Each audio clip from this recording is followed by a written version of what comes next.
Habari mpenzi mfuatiliaji wa chaneli ya Mwalimu Eligius.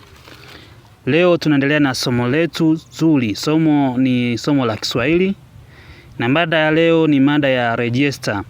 Kwa hiyo leo tutasoma somo la Kiswahili, tutasoma mada ya register. Nadhani sio mara ya kwanza kusikia mada ya register, lakini inawasumbua watu wengi sana. Lakini tutaangalia leo nini maana ya register. Tutaangalia matumizi ya lugha kuzingatia nini na mitindo ya lugha kutokana na mazingira. Pamoja tutaangalia pia dhima za register. Nini maana ya register? Matumizi ya lugha huzingatia nini? Mitindo ya lugha kutokana na mazingira pamoja na dhima za register. Tuangalie nini maana ya register. Register ni matumizi ya lugha kutokana na muktadha maalum. Siku zote matumizi ya lugha hutofautiana kutokana na mambo mengi. Register ni matumizi ya lugha kutokana na muktadha maalum. Kwa hiyo unapoulizwa nini maana ya register, utajibu kwamba register ni matumizi ya lugha kutokana na muktadha maalum. Ni kwamba lugha inatumika kutokana na eneo husika. Kwa mfano, unapokuwa shuleni utazungumzia mambo ya shule. Utazungumzia habari za uniform, utazungumzia habari za kalamu, utazungumzia habari za vitabu. Utakapokuwa kanisani utazungumzia habari za Biblia, utazungumzia habari za mitume, utazungumzia habari za Yesu Kristo. Hizo ni register. Kwa hiyo register ni matumizi ya lugha kutokana na muktadha maalum. Siku zote matumizi ya lugha hutofautiana kutokana na mambo mengi.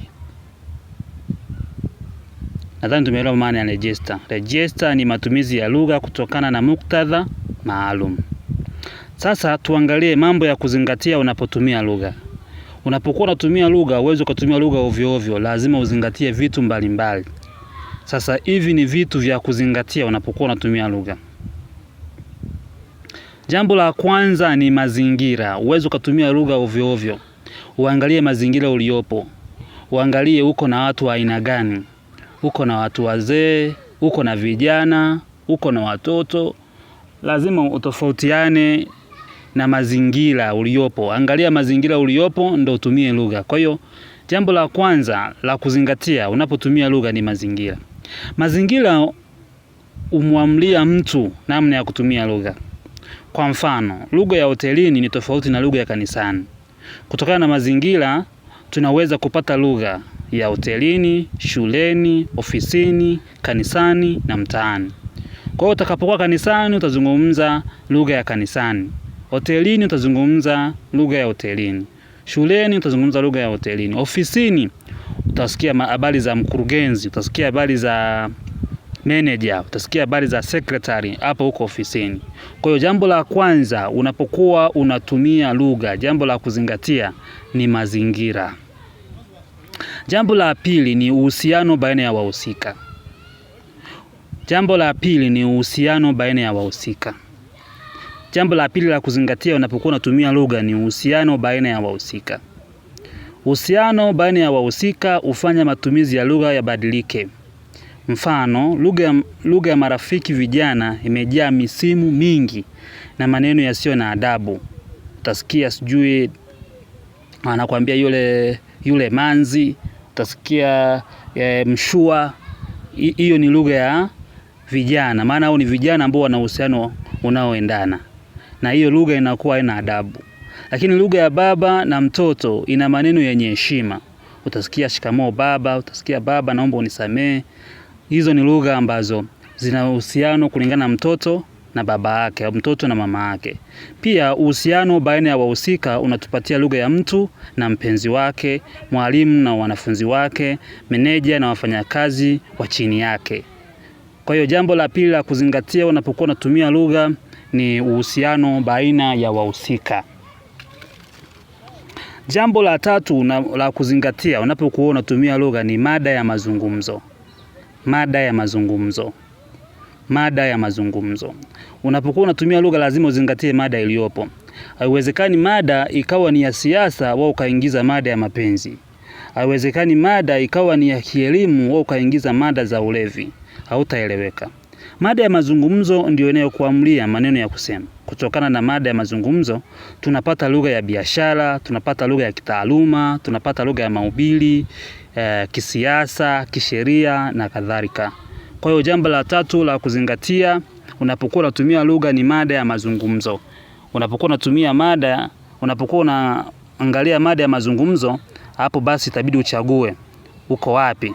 Ni masuala ya kitaaluma, ni masuala ya kanisani, kisiasa na kadhalika. Jambo la 4 la kuzingatia unapokuwa unatumia lugha ni madhumuni ya mazungumzo. Dhumuni lako ni nini? Kwenye lugha yako dhumuni lake ni nini? Watu wanapotumia lugha huwa na lengo. Kutokana na malengo hayo, lugha inayotumiwa nayo hubadilika ili kuendana na lengo la mzungumzaji. Kama lengo la mzungumzaji ni kuomba msaada fulani, atatakiwa kutumia lugha ya unyenyekevu kama tafadhali, samahani na kadhalika. Kama lengo ni kutoa amri, lugha ya mazungumzo itakuwa na maneno yenye kuashiria amri kama vile ondoka, cheza, soma, imba na kadhalika. Kwa hiyo jambo la 4 la kuzingatia unapokuwa unatumia lugha ni madhumuni ya mazungumzo. Lengo lako ni nini? Lengo lako ni nini? Unalenga kuamrisha, unalenga kubembeleza, unalenga kuomba msamaha. Lengo lako ni nini? Kwa hiyo jambo la 4 la kuzingatia ni madhumuni ya mazungumzo. Jambo la 5 la kuzingatia unapokuwa unatumia lugha ni utanzu wa mawasiliano. Kumbuka hapo tunaposema utanzu tunamaanisha aina ya mawasiliano. Ni sawa na kusema aina ya mawasiliano. Unawasiliana kwa aina gani? Kwa njia gani? Utanzu wa mawasiliano. Utanzu wa mawasiliano una nafasi kubwa katika uteuzi wa lugha. Kama ni utanzu wa hotuba, kama unahutubia, basi utatumia maneno ya ndugu wananchi, ndugu wanafunzi, ndugu walimu. Au majadiliano. Mtakuwa mnajadiliana, basi mnatumia majadiliano. Huyu anajibu na huyu anafanyaje? Anaeleza hisia zake. Kwa hiyo majadiliano mnajibizana au masimulizi na kadhalika. Matumizi ya lugha lazima yaendane na utanzu huo. Kama lengo ni kujadiliana, basi tumia lugha ya kujadiliana. Kama lengo ni kuhutubia, basi tumia lugha ya kuhutubia. Kwa hiyo jambo la 5 la kuzingatia unapokuwa unatumia lugha ni utanzu wa mawasiliano. Unatumia mawasiliano ya aina gani? Ya hotuba, ya majadiliano, ya masimulizi au ya nini? Jambo la 6 la kuzingatia unapokuwa unatumia lugha ni mila na desturi. Mila na desturi. Mila na desturi. Mila na desturi humlazimisha mzungumzaji kubadili lugha yake ili aendane nayo. Tunapokuwa tunasema mila na desturi, maana yake ni kwamba kwa mfano tukizungumza kila kabila lina desturi zake na mila zake. Kila nchi ina desturi zake na mila zake. Si ndio? Ukienda kwa Wasukuma kuna jinsi ambavyo wanawasiliana. Ukienda kwa Wahaya kuna jinsi ambavyo wanawasiliana. Mila na desturi humlazimisha mzungumzaji kubadili lugha yake ili aendane nayo. Kutokana na mila na desturi za Waswahili, matusi hayapaswi kuzungumzwa waziwazi. Hivyo mzungumzaji anapaswa kutumia tafsida. Upasi kutaja maneno mabaya mbele za watu. Lazima utumie tafsida. Tunaposema tafsida tunamaanisha kupunguza ukali wa maneno kulingana na eneo ulilopo, kulingana na watu waliopo. Huwezi ukazungumza kama mtu ambaye amekatwa kichwa. Hapana, lazima uangalie mila na desturi zinaruhusu au haziruhusu. Hayo yalikuwa ni mambo ya kuzingatia unapokuwa unatumia lugha. Mambo ya kuzingatia unapokuwa unatumia lugha. Sasa tuangalie mitindo mbalimbali ya lugha kutokana na mazingira. Mitindo mbalimbali ya lugha kutokana na mazingira. Hapa tunazungumzia mitindo. Tunapozungumzia mitindo tunamaanisha njia mbalimbali. Kwa mfano, tunaposema mtindo, tuje kwa mfano kwenye mtindo wa kushona. Kuna kushona suruali, kuna kushona shati. Au suruali fupi, au suruali ndefu. Au suruali ya kubana, au suruali kubwa. Huo ni mtindo. Sasa mtindo ni namna mtu ambavyo ameamua kufanyaje? Kufanya kitu. Mtindo fulani. Au mziki, kuna mziki wa taarabu, kuna mziki wa bongo flava, kuna mziki wa reggae, kuna mziki wa hip hop. Kwa hiyo ni mitindo. Sasa hapa tunazungumzia mitindo mbalimbali ya lugha kutokana na mazingira. Unapokuwa katika mazingira fulani, lazima kuna mitindo ya kuzungumza, mitindo ya lugha. Mtindo wa lugha ni mabadiliko katika kutumia lugha. Kwa hiyo mtindo wa lugha ni nini? Ni mabadiliko katika kutumia lugha. Lazima ubadilike. Mtindo wa unaotumia kuwasiliana na vijana sio ule unaotumia kuwasiliana na wazee. Lugha moja ina mitindo tofauti kutokana na mazingira. Mfano, lugha inayotumia kanisani ni tofauti na lugha ya msikitini. Sasa ifuatayo ni mitindo mbalimbali ya lugha. Mitindo mbalimbali ya lugha. Namba moja ni mtindo wa shughuli za kiofisi na kikazi. Mtindo wa kwanza ni mtindo wa shughuli za kiofisi na kikazi. Mtindo wa shughuli za kiofisi na kikazi. Mtindo huu huweza kupatikana ofisini, mikutanoni au kwenye vikao na kadhalika. Miongoni mwa sifa za mtindo huu ni usahihi wa mambo yanayojadiliwa, matumizi ya msamiati unaoonyesha vyeo vya watu na kutotumika kwa mafumbo, lahaja na nahau. Unapokuwa huko katika mtindo wa shughuli za kiofisi na kikazi, hapa kuna userious. Kuna usahihi wa mambo yanayojadiliwa na kuna matumizi ya msamiati unaoonyesha vyeo vya watu na kutotumika kwa mafumbo, lahaja au nahau.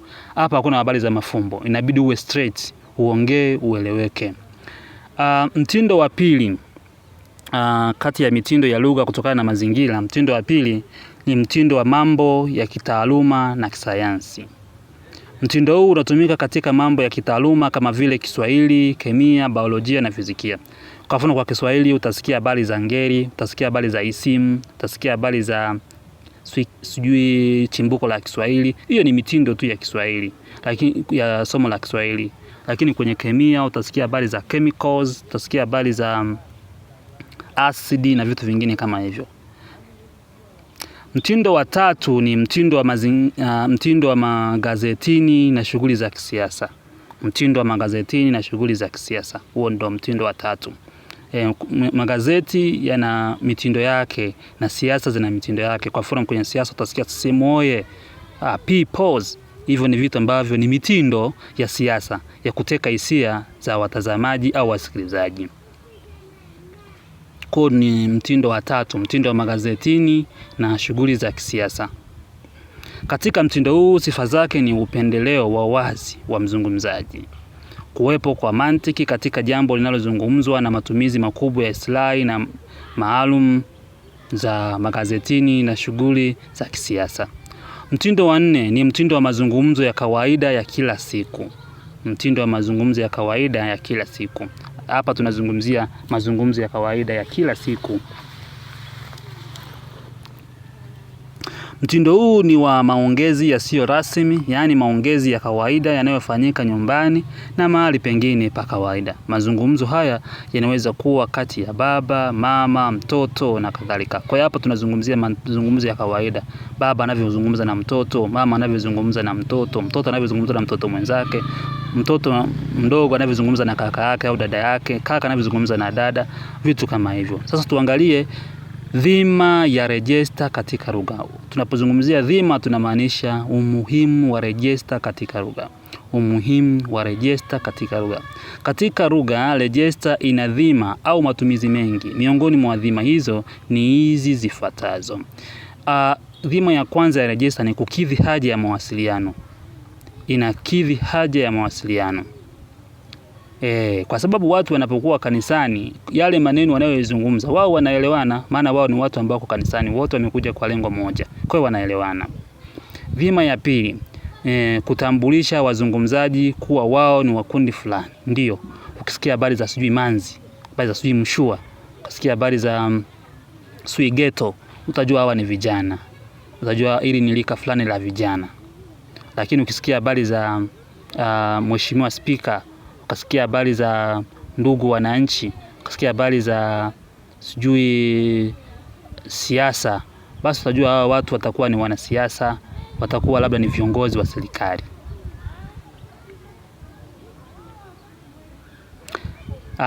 Dhima ya tatu, kupunguza ukali wa maneno. Zinapunguza ukali wa maneno. Kwa mfano, badala ya kuzungumza maneno ambayo yangeweza kuwaudhi watu wengine, watu wanaamua kutumia rejesta ili kuficha ukali wa neno fulani. Rejesta inapotumiwa na kundi fulani hupunguza ukali wa maneno kwa kutumia tafsida. Kwa mfano, badala ya kusema nenda chooni, wazungumzaji wengi husema nenda ofisini ili kuweza kupunguza ule ukali wa maneno. Namba 4, dhima ya rejesta ni kupamba lugha. Inapamba lugha. Rejesta hufanya lugha ivutie. Lugha ya kawaida inaweza isiwe na mvuto kama pale rejesta inapotumika. Kwa mfano, badala ya kuuliza nani kaagiza wali na kuku, muuzaji huuliza nani wali kuku. Hapo tunazungumzia rejesta ya hotelini. Utasikia nani wali kuku. Maneno haya yana mvuto wa aina yake. Kukuza lugha. Rejesta inakuza lugha. Yapo maneno yaliyotokana na rejesta na baadaye yakawekwa katika msamiati wa lugha ya Kiswahili. Tunapozungumzia kukuza lugha, maana yake ni kwamba lugha inaongeza misamiati. Sasa maneno mengine unakuta yanatokana na rejesta na yanaingizwa katika lugha ya Kiswahili na hivyo kusaidia katika ukuaji wa lugha hiyo. Mifano ya maneno haya ni shangingi. Utasikia shangingi. Utasikia amenunua gari shangingi. Maana yake gari nzuri, gari kali. Basi au kibaka. Yule ni kibaka. Sasa hivi yameshakuwa maneno ya Kiswahili. Mlokole au dingi ni maneno tu ya Kiswahili ambayo yameingizwa kutokana na rejesta mbalimbali. Namba 6, dhima ya rejesta ni kuficha ujumbe. Kwa wale wengine ambao wanakuwa ni wageni katika eneo husika, wanaweza wasielewe. Kwa hiyo dhima ya 6 ni kuficha ujumbe. Kuficha ujumbe. Baadhi ya watu huongea kwa rejesta zao ili kuficha maana kwa wale wasiohusika. Kwa mfano, wanafunzi darasani wanaweza kusema naamsha majeshi wakiwa na maana ya kutoroka shule. Au unasikia wengine wanasema kwamba nachanja mbuga. Wanatoroka, wanaondoka. Kwa hiyo ni miongoni mwa dhima za rejesta. Dhima ya kwanza nimesema kwamba ni kukidhi haja ya mawasiliano.